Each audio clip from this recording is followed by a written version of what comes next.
ABC's new exclusive interview with President-elect Barack Obama and his wife, Michelle. Barbara Walters sat down last night with the new first couple in their hometown of Chicago, where Barack Obama talked candidly about the economic bailout and adjusting to his new life as president-elect.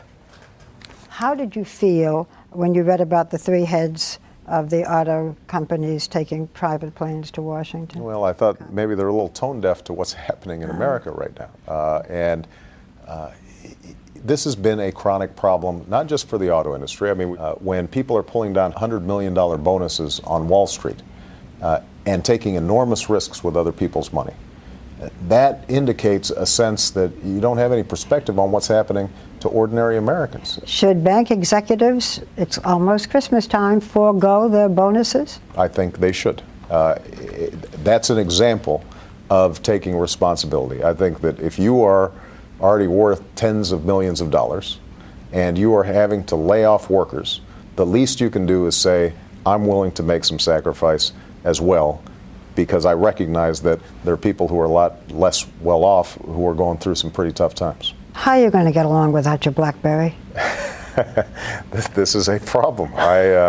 One of the things that I'm going to have to work through is how to break through the isolation, the bubble that exists around a president. And I'm in the process of negotiating with the Secret Service, with lawyers, with White House staff. You might have a BlackBerry? Well, I'm negotiating to figure out how can I get information from outside of the 10 or 12 people who surround my office in the White House. I want to make sure that I keep my finger on the pulse of the struggles that people are going through every day.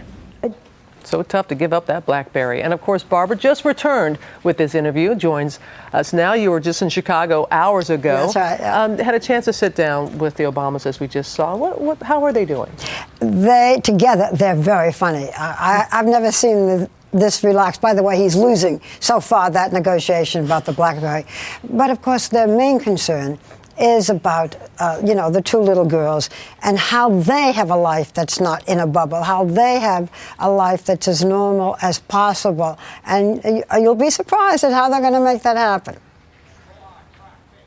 I think a lot of it just has to do with making sure that they understand that they're special to us because we're their parents, but they're not special in terms of having to do their homework or having to do chores or they're going to do chores in the White House? Yeah, that was the first thing I said to some of the staff when I did my visit, because of course they were like, oh, the girls, they're so great. I said, we're going to have to set up some boundaries because they're going to need to be able to make their beds and clean up. And they do that now. They've been doing so in that the White since they were 4 House, they're going to make old. the beds and clean up their rooms? That's going to be one of my goals. Plan. You just don't make their beds. Make mine. But skip the kids. Let them make their own beds. They have to learn these things. Right. The thing that I'm most proud about my kids is that they're kind, thoughtful kids, and they show everybody respect, everybody they meet. They're kind and sweet too, and they're thoughtful. If they retain that, the other stuff will take care of itself. As you said, very comfortable, very funny with one another. How would you describe their relationship, Barbara? By the way, he's usually so serious, and when he discusses Afghanistan with us and the economy, it's very serious. He says that he is funny. I said, people think you don't have much of a sense of humor. He said, no, I'm funny, but she's funnier.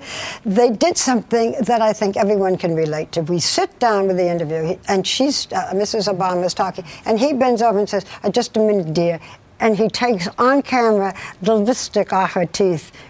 We left it in. I said, you know what? I'm going to leave this in because everybody should see, what you like.